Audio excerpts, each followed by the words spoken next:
کاشانۂ بصیرت ایک ایسا یوٹیوب چینل جس پر ہر قسم کی دینی کتب بالخصوص محروم بصارت افراد کے لیے آڈیو اور ویڈیو فارمیٹ میں دستیاب ہیں اور بالعموم تمام مسلمان برادران و خواہران کے لیے دستیاب ہیں۔ اس لیے آپ سے گزارش ہے کہ بیل آئیکن کو پریس کر کے ہمارے اس چینل کو ضرور سبسکرائب کیجیے تاکہ آئندہ آنے والی ہر کتاب آپ کو بر وقت ملتی رہے۔ کاشانۂ بصیرت۔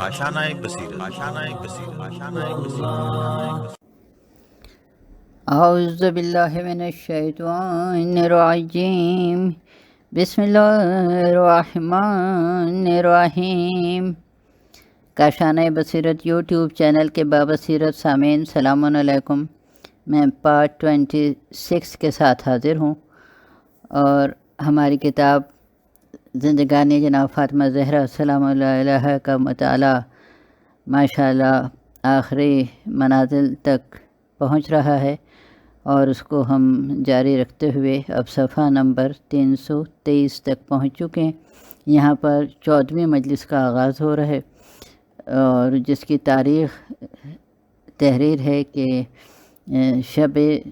سہ شنبہ یعنی منگل اور 3 جمادی الثانی اور 54/10/2675،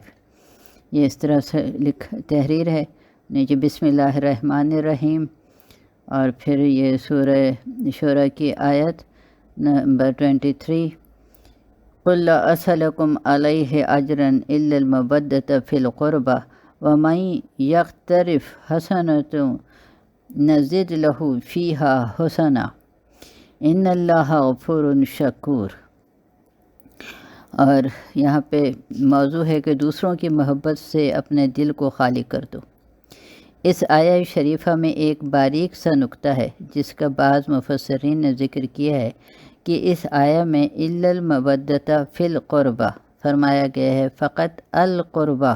نہیں، جس کا مقصد یہ ہے کہ اہل ایمان کا دل مقام دوستی اہل بیت علیہم السلام کی خاطر غیر کی محبت سے بالکل خالی ہونا چاہیے، یعنی وہ فقط ایک ایسا ظرف ہو جس میں خدا اور رسول صلی اللہ علیہ وسلم اور اس کی آل ہی کی محبت ہو، اور دوسرے الفاظ میں خداوند عالم نے مومنین کی قلوب کو فی القربہ کہہ کر ایک ایسا ظرف قرار دیا ہے جو مودت اہل بیت علیہ السلام کے لیے مختص ہے۔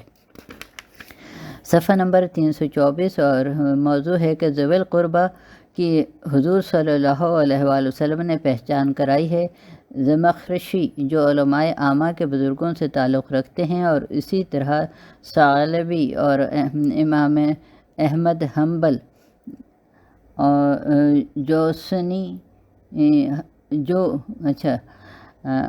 امام احمد حنبل جو سنی حضرات کے ائمہ اربعہ سے ایک ہیں، روایت کرتے ہیں کہ حضور نبی صلی اللہ علیہ وآلہ وسلم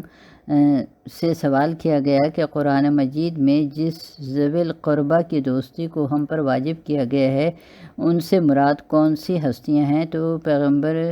صلی اللہ علیہ وآلہ وسلم نے علی علیہ السلام و فاطمہ علیہ السلام، حسن اور حسین علیہ السلام کی طرف اشارہ فرمایا کہ وہ ذوی القربہ یہ ہیں جو دوسری روایت میں ہے کہ فرمایا کہ ذریت ہما، ان دونوں کی یعنی علی اور فاطمہ علیہ السلام کی اولاد۔ اور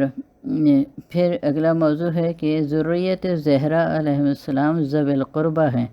دوسری روایت کے مضمون میں فرمایا کہ اے علی علیہ السلام، جو لوگ سب سے پہلے جنت میں جائیں گے وہ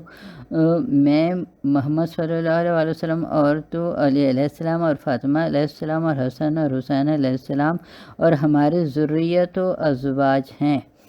ایک اور روایت میں فرمایا کہ اولاد زہرا علیہ السلام کے حقوق کی رعایت واجب و لازم ہے۔ یہ اولاد زہرا کے لیے ایک ایسا شرف ہے جو ان کی جدہ زہرا سلام اللہ علیہ کی وجہ سے ان کو حاصل ہوا ہے، لہٰذا تمام مخلوق کو معلوم ہونا چاہیے کہ جناب زہرا علیہ السلام کی خوشنودی اور ان کی شفاعت حاصل کرنے کے لیے ضروری ہے کہ ان کی اولاد کے ساتھ احسان کیا جائے جو ایک رابطے کا سبب ہے۔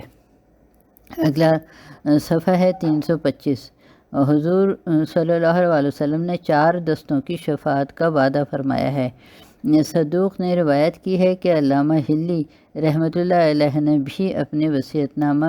کے اس جز میں جس میں انہوں نے اپنے بیٹے فخر المحققین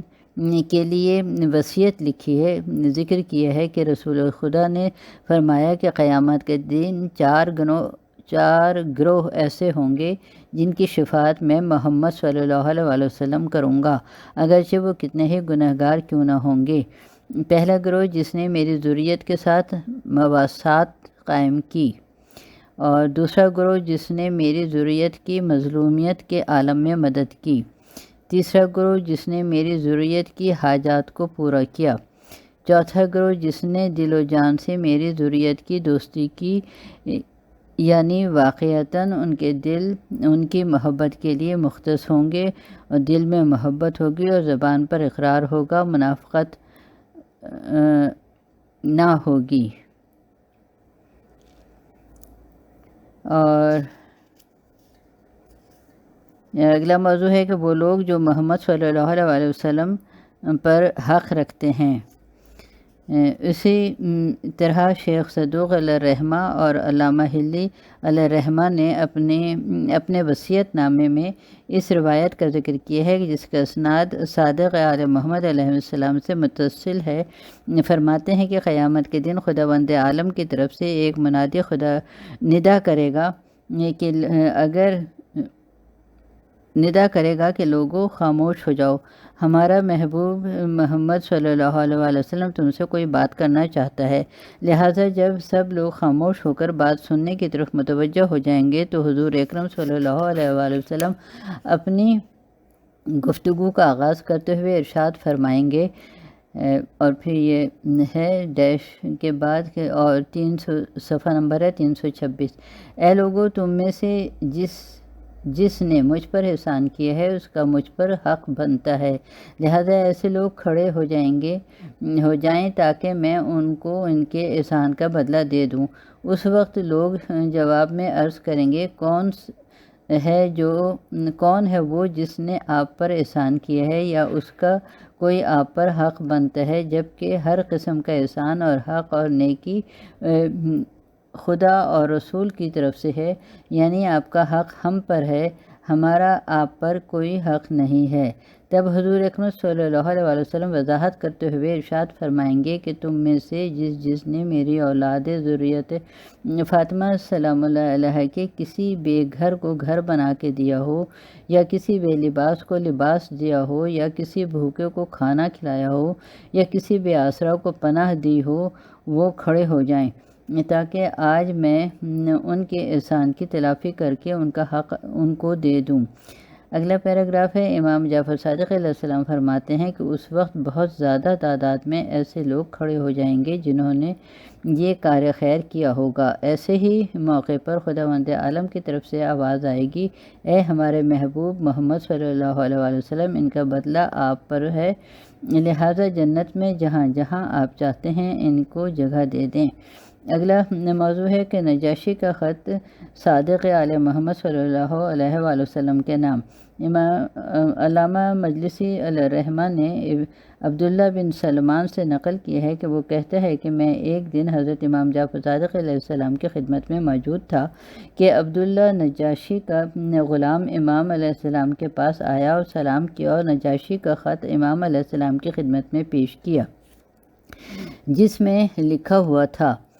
اور یہ صفحہ نمبر ہے 327، اور لکھا ہوا تھا کہ میں آج کل حکومت کے کاموں میں مبتلا ہو چکا ہوں اور آپ کی خدمت میں استدعا کرتا ہوں کہ اے میرے آقا اور مولا، آپ میرے لیے کچھ ایسی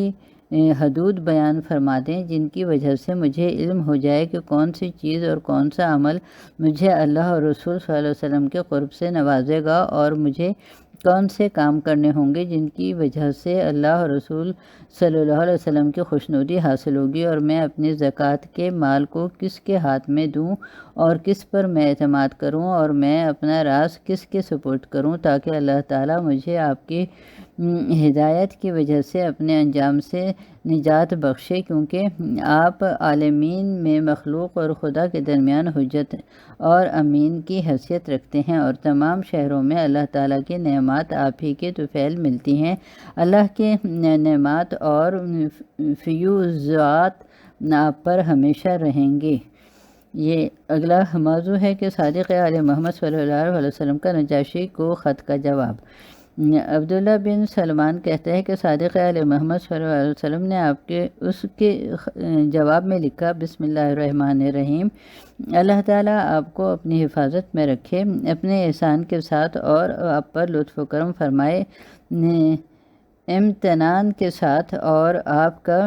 حامی و ناصر ہو، اپنی رعایت کے ساتھ، کیونکہ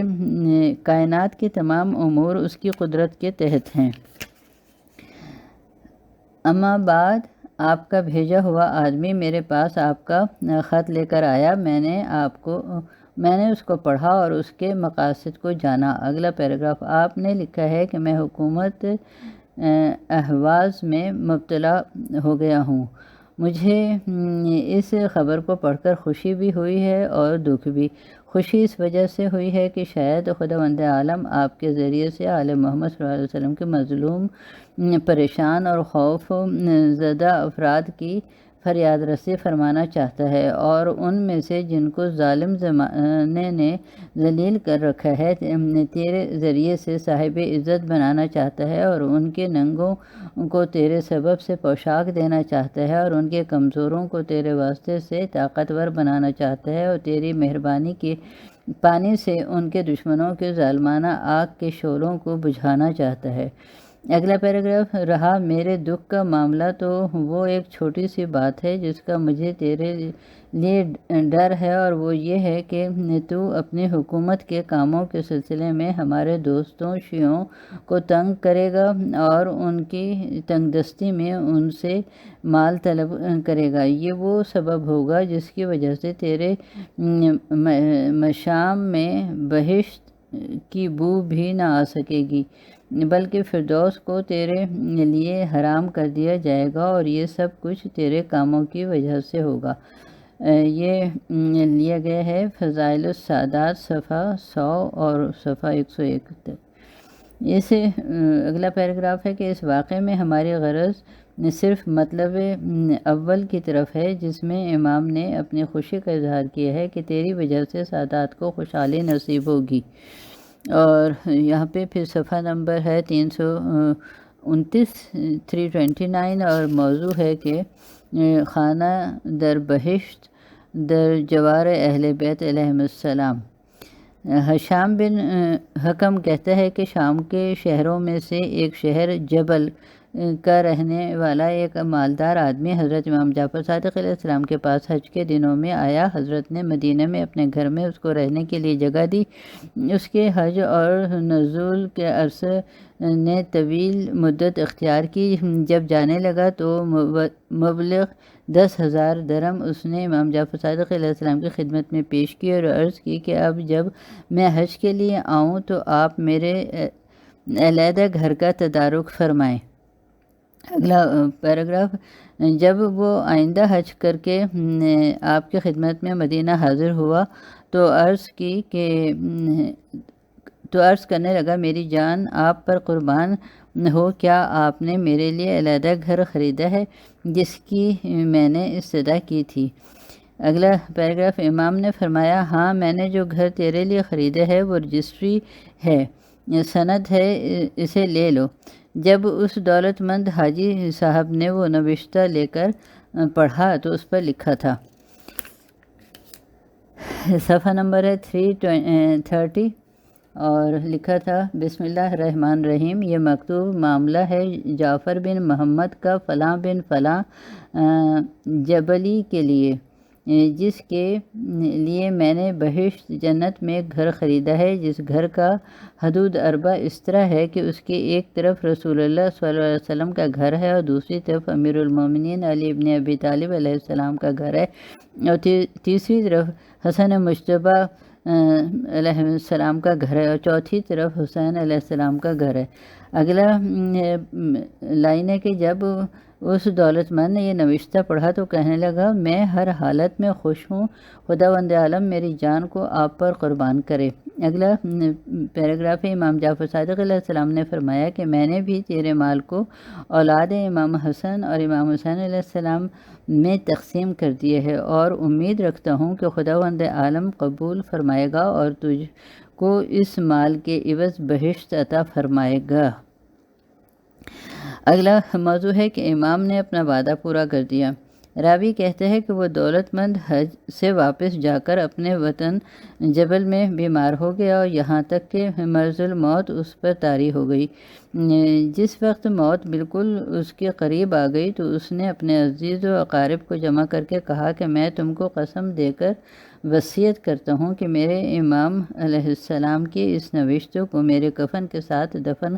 کر دینا۔ انہوں نے وصیت پر عمل کرتے ہوئے اس تحریر کو ساتھ ہی دفن کر دیا۔ دوسرے دن جب اس کے رشتہ دار قبر پر حاضر ہوئے تو قبر کے اوپر انہوں نے اسی نوشتہ کو دیکھا۔ جب اٹھایا تو اس کی دوسری طرف قلم قدرت سے لکھا ہوا تھا کہ، اور اس کا یہ ترجمہ ہے کہ ایک دوسرے نسخے میں لکھا ہوا تھا کہ قسم خدا کی، جعفر بن محمد نے جو میرے ساتھ وعدہ کیا تھا وہ پورا کر دیا۔ ولی خدا جعفر بن محمد صلی اللہ علیہ وسلم نے جو کچھ وعدہ کیا تھا اسے پورا کر دیا۔ یہ فضائل السادات اور صفحہ 101 تا 102 سے یہ لیا گیا ہے۔ اور اب یہاں پہ ہماری 14ویں مجلس کا اختتام ہوتا ہے اور ہم 15ویں مجلس کا آغاز کر رہے ہیں۔ یہاں صفحہ نمبر ہے 332، اور یہ اس کی تاریخ ہے اس مجلس کی کہ شب چہارشنبہ بدھ 4 جمادی الثانی، اور نیچے دیے گئے 34-10-17-75۔ بسم اللہ الرحمن الرحیم۔ قُلْ لَا أَسْأَلُكُمْ عَلَيْهِ أَجْرًا إِلَّا الْمَوَدَّةَ فِي الْقُرْبَى۔ سورہ شورہ کی آیت نمبر 23 کا حصہ، اور موضوع اگلا کہ 14 معصوم ایک نور ہیں۔ ولایت کے موضوع میں ایک ایسی بحث ہے جو اہل بیت عصمت و طہارت کی فضیلت کو تمام انبیاء کرام یہاں تک کہ اولو العزم پر بھی ظاہر کرتی ہے۔ اسی طرح ان 14 معصوموں کی فضیلت ایک دوسرے پر، یعنی مقام نورانیت اور حقیقت میں ان 14 کی نورانیت و افضلیت کا ایک دوسرے پر مقدم ہونے میں کسی قسم کا کوئی شک و شبہ نہیں ہے، لیکن کسی غیر کو یہ حق حاصل نہیں ہے کہ وہ اس سلسلے میں کوئی بات کر سکے، کیونکہ کوئی غیر اس وقت فضیلت کا تعین کر سکتا ہے جب مقابلے میں کوئی کھڑا ہو۔ لہٰذا اسی بنیاد پر ان حضرات نے خود ایک دوسرے کو جو فضیلت دی ہے اسی کی پیروی ہم پر واجب ہے۔ اگلا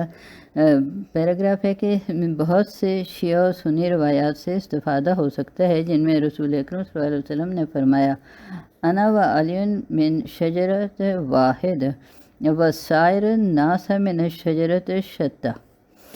کہ میں اور علی ایک شجرہ سے ہیں اور دوسرے تمام لوگ مختلف شجروں سے ہیں۔ یہ صفحہ نمبر 333۔ اور دوسری روایت میں فرمایا کہ خداوند عالم نے ان 14 معصوموں کی صورتوں یعنی نورانی شبیہوں کو اور ان کے اسماء کو حضرت آدم علیہ السلام ابو البشر کی تخلیق سے 14,000 سال پہلے ساق عرش پر خلق فرمایا۔ اگلا پیراگراف، اور کتاب غایۃ المرام کے باب اول میں سنی حضرات کی طرف سے 19 اور شیعہ حضرات کی طرف سے 14 احادیث کو نقل کیا گیا ہے کہ رسول خدا صلی اللہ علیہ وسلم اور امیر المومنین حضرت علی اور باقی 11 معصوم امام ایک نور سے ہیں، اور شیعہ روایات کے پیش نظر ہم اس کا پہلے بھی ذکر کر آئے ہیں۔ اولنا محمد و اوسطنا محمد و آخرنا محمد و کلنا محمد صلی اللہ علیہ اجمعین۔ اور اگلا موضوع ہے کہ افضلیت اہل بیت علیہم السلام بجہات ارضی۔ اور عالم ظہور کی مناسبت سے چونکہ رسول اکرم صلی اللہ علیہ وسلم تمام انوار کا مبدا ہیں، ہر شے پر مقدم اور افضل ہیں، اور اسی طرح حضرت علی علیہ السلام چونکہ نفس رسول ہیں اور باقی تمام ائمہ اطہار علیہم السلام کے باپ ہونے کی وجہ سے سب سے افضل ہیں، اور حسنین علیہم السلام کے نسبت محدث جزائری نے انوار نعمانیہ میں کچھ روایات نقل کی ہیں کہ یہ دونوں بھائی آپس میں برابر ہیں اور کسی کو دوسرے پر ترجیح نہیں دی جا سکتی، کیونکہ خدا ایسا ہی چاہتا ہے۔ جیسے کہ اس واقعے سے حقیقت آیا ہے کہ بچپن کے زمانے میں ان دونوں آقازادوں نے علیحدہ علیحدہ تختی لکھی اور اپنے نانا رسول اللہ صلی اللہ علیہ وسلم کے پاس آ کر کہنے لگے کہ نانا جان بتائیے ہم دونوں سے کس کا خط بہتر ہے۔ صفحہ نمبر 334۔ رسول خدا صلی اللہ علیہ وسلم نے فرمایا تم دونوں میری آنکھوں کا نور ہو، اس کا فیصلہ تم اپنے باپ علی علیہ السلام سے جا کر کراؤ۔ دونوں بھائی مل کر اپنے بابا کے پاس آئے اور فیصلہ کی درخواست کی تو آپ نے فرمایا اس کا فیصلہ تمہاری امی زہرا علیہ السلام فرمائیں گی۔ اگلا موضوع ہے کہ گلوبن کے دانوں سے جناب زہرا سلام اللہ علیہ کا فیصلہ۔ جناب زہرا سلام اللہ علیہ نے فرمایا میرے اس گلوبن کے 7 دانے ہیں، میں ان کو زمین پر پھینکتی ہوں، تم میں سے جس نے بھی 4 دانے اٹھا لیے اس کا خط بہتر ہوگا۔ اگلا پیراگراف، حسن علیہ السلام اور حسین علیہ السلام نے جب 3 دانے اٹھا لیے تو خداوند عالم نے جبرائیل کو حکم دیا کہ باقی 1 دانہ جو بچا ہے اسے پر مار کے 2 برابر حصوں میں تقسیم کر دو تاکہ دونوں بھائی ایک حصہ اٹھا لیں، خط میں برابر ہو جائیں۔ تو اس روایت سے ہمیں معلوم ہوا کہ خداوند عالم نے اس بات کو پسند نہیں کیا کہ ان دونوں کو ایک دوسرے پر ترجیح دی جائے۔ اگلا موضوع ہے خصائص حسین علیہ السلام اور ان کی فضیلت۔ ہاں، مگر حضرت امام حسین علیہ السلام کے لیے کچھ خصائص مخصوص ہیں، یعنی ان کی تربت میں شفا کا ہونا اور ان کے روضے کے نیچے دعا کا قبول ہونا، اور یہ کہ باقی تمام اماموں کا ان کی نسل سے ہونا، لیکن یہ خصائص افضلیت بر حسن علیہ السلام کی دلیل نہیں ہیں بلکہ ان کی ذاتی خصوصیات اور امتیازات ہیں۔ ان روایات سے یہ فائدہ حاصل ہوا ہے کہ یہ دونوں بھائی دوسرے تمام اماموں سے افضل و مقدم ہیں، اور تمام اماموں کے لیے محدث مذکور نے شیخ صدوق سے روایت کی ہے کہ ایک دن خاتم المرسلین نے امام حسن علیہ السلام کو اپنے دائیں زانو پر اور امام حسین علیہ السلام کو اپنے بائیں زانو پر بٹھا کر ان کو خطاب فرمایا، اور وہ خطاب جو ہے وہ اس کا ترجمہ کہ میرا باپ تم دونوں پر قربان اے حسن اور حسین علیہ السلام، خداوند عالم نے مجھ سے تم دونوں کو پسند فرمایا۔ پھر فرمایا کہ اے حسین علیہ السلام، خداوند عالم نے تیری صلب سے 9 افراد کو یعنی علی و محمد و جعفر و موسیٰ اور علی و محمد و علی و حسن و محمد علیہم السلام کو امامت کے لیے پسند فرمایا، اور وہ سب کے سب فضیلت کے اعتبار سے خدا کے نزدیک برابر ہیں، اور دوسری تمام روایات میں ہے کہ ان میں سے آخری تمام سے افضل ہوگا۔ اگلا موضوع ہے کہ افضلیت اہل بیت علیہم السلام از پیغمبران گزشتہ۔ تمام مسلمان فرقوں میں یہ بات تسلیم شدہ ہے کہ ہمارے آخری نبی صلی اللہ علیہ وسلم پہلے تمام اولو العزم یا غیر اولو العزم سے افضل و اعلیٰ ہیں، اور یہ امر ضروریات اسلام سے تعلق رکھتا ہے، اور باقی 12 ائمہ علیہم السلام کی فضیلت کے سلسلے میں اکثر محققین کی آیات و اخبار کے ذریعے استنباط کیا ہے کہ اہل بیت علیہ السلام رسول اللہ صلی اللہ علیہ وسلم سوائے خاتم المرسلین کے باقی تمام انبیاء کرام علیہ السلام سے افضل ہیں، اور ان کے دلائل بہت زیادہ ہیں، لہٰذا یہاں صرف ایک لطیف دلیل کو علماء عامہ کے بزرگ کی تفسیر سے پیش کیا جاتا ہے اور اسے باقی دلیلوں پر مقدم کیا جاتا ہے۔ امام فخر الدین رازی اپنے تفسیر کبیر میں فرماتے ہیں۔ یہاں تک ہی ہم اپنے اس آڈیو کا اختتام کرتے ہیں، انشاءاللہ اگلے آڈیو کے ساتھ پھر حاضر ہوں گے۔ اللہ حافظ۔